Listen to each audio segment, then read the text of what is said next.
Assalamualaikum warahmatullahi wabarakatuh. Kaifa halukum? Bi khair, alhamdulillah. Bagaimana kabar kalian anak-anakku kelas 6? Semoga kalian tetap dalam lindungan Allah tanpa kekurangan suatu apapun. Amin ya mujibas sailin. Sebelum kita memulai pelajaran pendidikan agama Islam bersama Bunda Is, mari kita mohon kepada Allah agar diberkahi dengan iman takwa yang tangguh, diberikan ilmu yang berkah. Al-Fatihah. A'udzubillahi minasyaitonir rajim. Bismillahirrahmanirrahim. Alhamdulillahirabbil alamin arrahmanir rahim maliki yaumiddin. Iyyaka na'budu wa iyyaka nasta'in ihdinas siratal mustaqim siratal ladzina an'amta 'alaihim ghairil maghdubi 'alaihim waladdallin. Amin.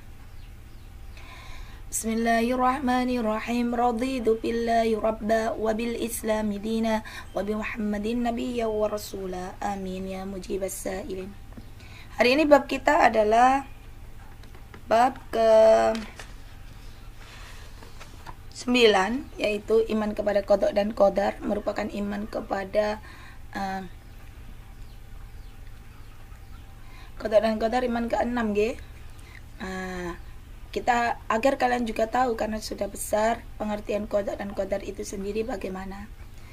Qada merupakan dalam bahasa, menurut bahasa berarti keputusan atau ketetapan, sedangkan menurut istilah adalah keputusan atau ketetapan Allah terhadap semua makhluknya yang telah ditetapkan sejak zaman azali. Tadi sebelum zaman terlahir ke dunia itu Allah sudah menulis semua rangkap, mau meninggalnya kapan, terlahir tanggal kapan, oleh orang tua yang bagaimana, itu semuanya sudah tertulis di Lauhil Mahfudnya Allah pada zaman azali.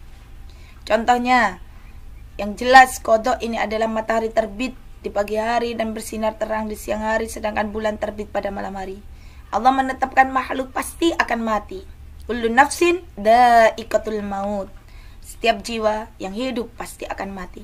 Ibu berjenis kelamin perempuan, sedangkan ayah berjenis kelamin laki-laki. Itu juga termasuk contoh qada. Allah juga yang menetapkan kelahiran seseorang. Jadi tanggal berapa Iswati Indriani terlahir pada tanggal 29 Juli, itu sudah ditetapkan dan tidak bisa diubah sekarang lahir.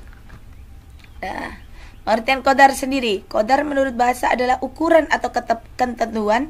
Menurut istilah, qadar adalah ketentuan Allah yang telah terjadi terhadap semua makhluknya. Qadar adalah ketentuan atau ketetapan setelah terjadi pada makhluk. Qadar inilah yang dinamakan takdir kalau bahasa kita. Angel-angel bahasa Arab, qadar, takdir.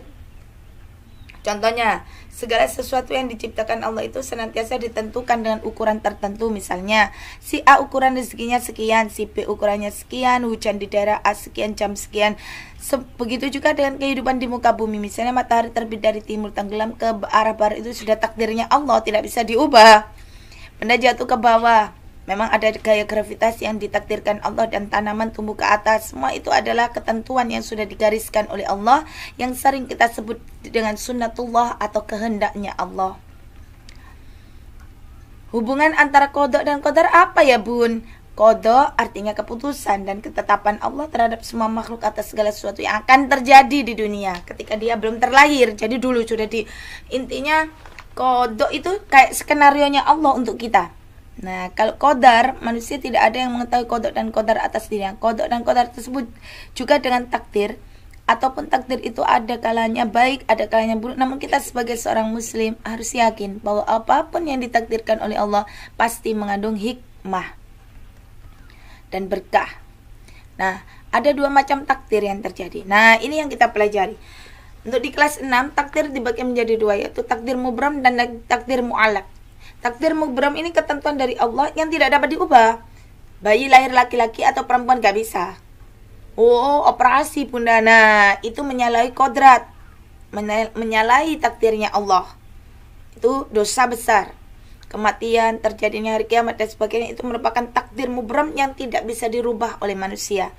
Takdir mu'allaq adalah ketentuan Allah yang mungkin dapat diubah oleh manusia dengan jalan ikhtiar dan berdoa. Misalnya orang kurang pandai, dia belajar dengan rajin, maka dikasih Allah kepandaian. Orang miskin dapat menjadi kaya karena dia rajin berusaha dan bekerja keras. Itu bisa diubah, nak. Nah, tapi kalau yang di atas tadi mubram tidak bisa diubah. Kamu sudah terlahir laki-laki, sudah disyukuri dalam keadaan laki-lakimu itu. Kalau terlahir perempuannya sudah disyukuri dan dilakukan dengan sebaik-baiknya sebagai seorang perempuan. Jika ada orang yang berpindah laki-laki menjadi perempuan atau biasa disebut dengan transisi gender. Naudzubillah, summa naudzubillah, itu dosa besar. Hikmah beriman kepada qada dan qadar. Dengan beriman kepada qada dan qadar, sering muslim tidak akan putus asa atas segala cobaan dan musibah yang menimpanya.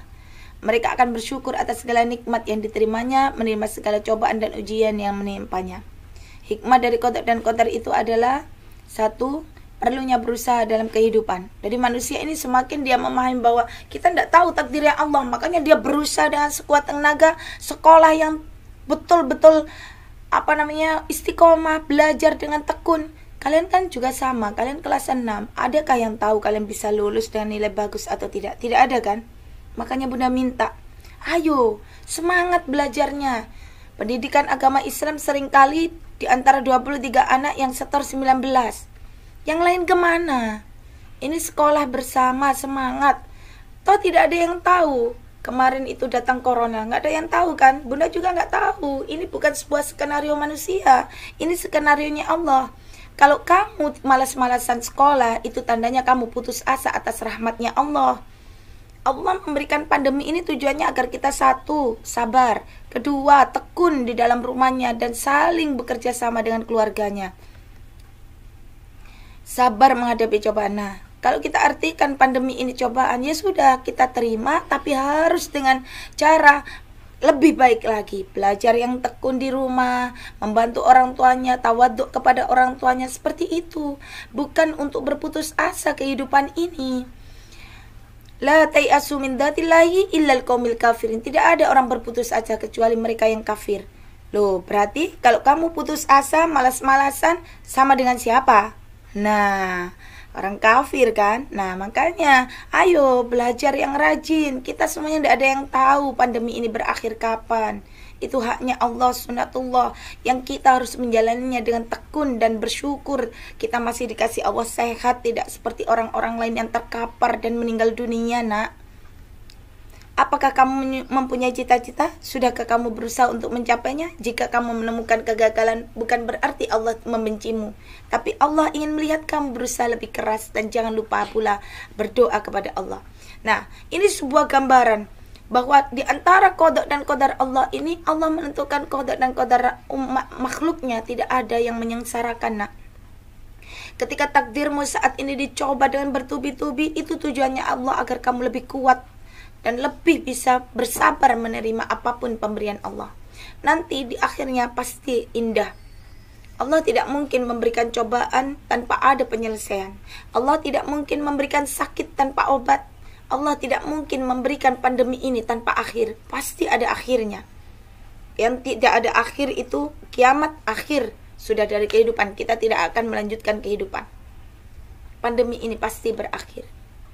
Tapi dengan konsep manusia harus tekun dan selalu tetap bersabar menjalani kehidupannya tanpa putus asa.